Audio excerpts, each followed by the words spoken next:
For context, I, 24 female, and my best friend, 25 female, have been best friends since we were 2.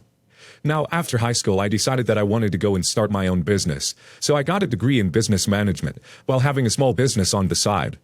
After I finished my degree, my business, I put all of my time, effort, and savings into growing it, which ended up being a very financially rewarding decision for me, as I now own a very successful business. I met my fiancé, 32 male, 4 years ago, and we got engaged last year, but decided to have a long engagement because I wanted to lose some weight, which he said I didn't need to, but was completely supportive of. My fiancé is an orthopedic surgeon, so we're more than well off, especially as we have no plans to have children. Now, after high school, my best friend was doing a degree in chemistry, but dropped out after 2 years when she became pregnant. I was there helping her out emotionally and financially throughout the whole of her pregnancy, as she decided she didn't want to work through her pregnancy and wanted to become a stay-at-home mom, which I totally supported. However, her husband works a 9-to-5 job in an office, which pays enough for them to get by, but not enough to live in luxury. Because of this, me and my fiancé try and help them out the best we can, and always let them borrow money when they need it. We help them with the down payment on their house. However, now that we've started planning our wedding properly, we've got a beautiful venue, an open bar, live music, a 3-course meal. I've got the perfect dress. We're paying for all the bridesmaids' dresses and groomsmen suits, and we've got beautiful little gift hampers for each of the guests to take home. And overall, we went all out, because we can only have this day once. Now, when I was talking to my best friend about this, who was also my maid of honor, she brought up possibly having the same venue for her wedding, which I thought was lovely, but I didn't know if they would be able to afford it. I didn't say that, though. So it was extra awkward when she asked about the price. So I told her it's around $32,000, and she went ballistic, asking how much my whole wedding costs. I really didn't want to tell her, but she ended up getting it out of me, and she went crazy. My whole wedding amounted up to about $72,000, which then sent her on a tangent of saying we're so irresponsible spending that much money on one day, that her husband only earns $60,000 a year to support the 3 of them, and if she knew we had that much money to just throw around, she would have asked us for more when they were struggling financially earlier on this year. She finished with saying that I'm a horrible friend for not helping her out more, and that she was outraged that we thought it was okay to spend more money on one day than her family gets to live off of in a year. I don't think I'm the a-hole, but she's been sending me messages about how inconsiderate I am. So maybe I did go overboard and spend too much. So am I the a-hole? Update. I feel as if adding that sounded snobbish. But this amount of money on our wedding really didn't put that big of a dent in our bank account due to the savings we've accumulated. And if we wished, we could have spent a lot more, which I'm pretty sure my friend is aware of, and it only adds to her anger. We don't live in a huge mansion or anything, just a moderately sized house in a nice neighborhood, and try not to flaunt our wealth or push it onto people. We never discuss it, and try to digress if the subject is brought up. We donate 10% of our combined earnings to various charities. I saw some people saying the wedding money could have been donated to charity. But I've asked my friend to step down as the maid of honor. I told her she is welcome to keep the dress and any other gifts we've given to the wedding party. But because of her reaction, she's no longer a part of it. And while I do sympathize with her situation, she's not entitled to my financial success, nor is it my fault for her financial instability. I really hope I wasn't too harsh, because she really did help me out a lot over the past year with emotional support when I was having family troubles with my brother and mom. Not the a-hole. She's not treating you as a friend. She's treating you as her bank account. No one has the right to demand you spend your hard-earned money on them. The entitlement of this woman is through the roof. At what point does she believe you became responsible for bankrolling her life? If I was you, I'd take a long hard look at this friendship, followed by a huge step back. Not the a-hole, but please consider distancing yourself from this person. She seems to feel entitled to your money. You and your fiancé have worked for what you have. It's super nice of you to help when you can, but I suggest you stop now. Contributing to their down payment was a hugely kind gesture. Instead of being appreciative, she wants more. Not only that, but she doesn't want you to enjoy the things you have worked to have. So, my brothers, 27 male and 22 male, and I, 26 male, live together in an apartment for which all 3 of us are paying the mortgage and insurance, and our dad paid the down payment. My 22 male brother, who I'll call Max, was told recently that he got his ex, who just popped up a month after their nasty breakup, was pregnant with allegedly his child. She asked to move in with us. Her landlord increased her rent and was somehow getting harder for her to afford food. Apparently, her car has been having engine problems too, and the alarm has been going off at random times. We were instantly suspicious, so I told her directly that she should take an NIPP, non-invasive prenatal paternity test, paid for by us, which is just a blood test from the mother and alleged father, so that we could know for sure that she's right. These tend to cost above $1,000, but I found a location around 40 minutes away that does them more affordably. But she said that she's been suffering from chronic nausea on car trips because of the pregnancy, and she's also deathly afraid of needles. Max says we should take her in anyway, because he doesn't want his child to suffer, in case it is his. The most frustrating thing about Max is that he is too nice and lenient to even those who hurt him deeply. All it takes is a simple apology from someone, and he'll forgive and forget literally anything they ever did to him. This might make him a good member of society, but it's certainly not good for him, and it has been a source of frustration for us. Our dad keeps telling us to look after our brother and to keep him in check so he doesn't get back together with his ex. We don't really mind another person living with us, but at the end of the day, this is about our brother. She's a snake that hurt him deeply and is asking us to do her a major favor without suffering a minor inconvenience for his sake. Of course, the other more likely possibility is she's taking advantage of my brother's kind and forgiving nature to take care of her for the next 6 to 7 months, after which it'll turn out that he's not the father, and she'll say, "Whoops, sorry about that," and leave. Or even worse, not leave, and make us have to evict her. So if she wants our support, she can suffer the 40-minute car ride and the blood test. If she can't do that, tough break, she's on her own. Not the a-hole. If she is pregnant, I think she'd happily get the test. If she is pregnant, she should have seen either her family doctor or an OBGYN doctor for verification, and that very first, very important prenatal checkup. Afraid of needles? Too bad. The doctor will need labs to assure she and baby are healthy.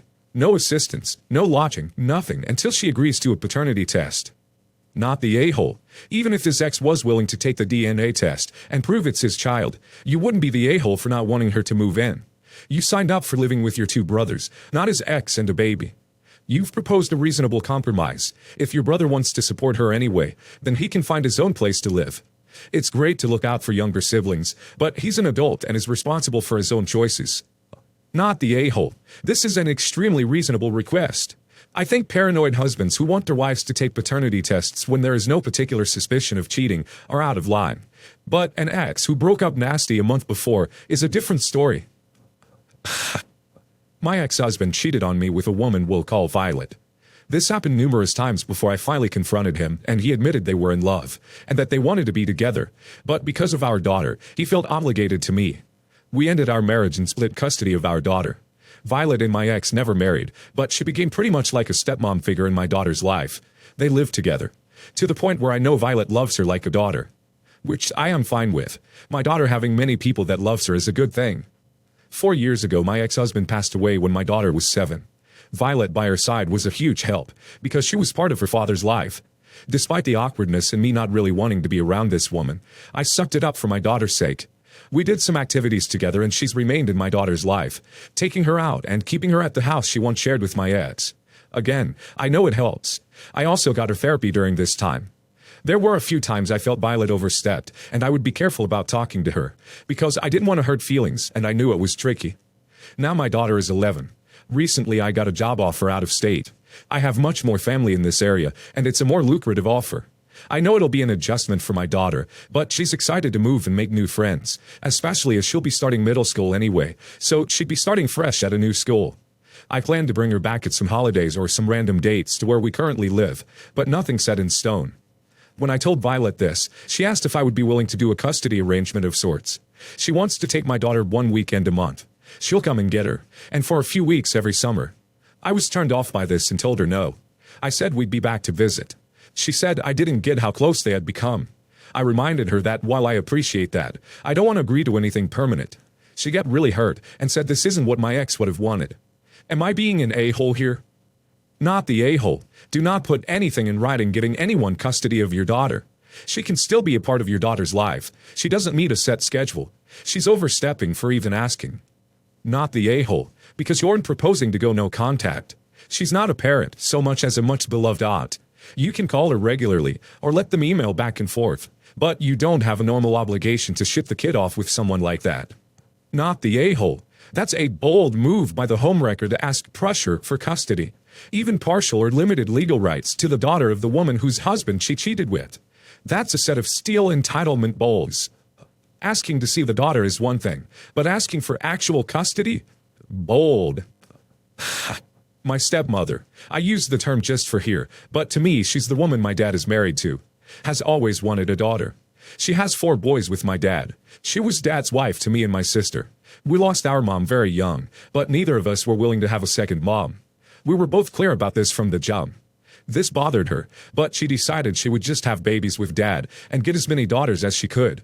Then, after boy number 4, she was unable to have more, and I remember her telling us she hated us for denying her the opportunity to be a mom to daughters. That we didn't have a mom anymore, and she would have loved us and done anything to be a good mom. Years have gone by since then, and we really don't talk all that much to her, or our dad for that matter. My sister got married 4 years ago, but only invited me and her husband's family. Now it's my turn, and I decided to have a slightly bigger wedding, and because of some pressure from extended family, I invited my dad and his family. Stepmother tried to give me her necklace for the wedding. She said it was something the women in her family wear on their wedding day, and they pass it down. She wanted to be able to pass it down, but I said no to it. This upset her, and then the whole extended family heard about it. Now I'm being told since I invited her, I should be more willing to accept this, even though I invited them because of the pressure put on me to. They told me I should be willing to treat them like family, and be kind, and go out of my way for them as such, and it was cruel to turn down a sentimental item. Am I the a-hole?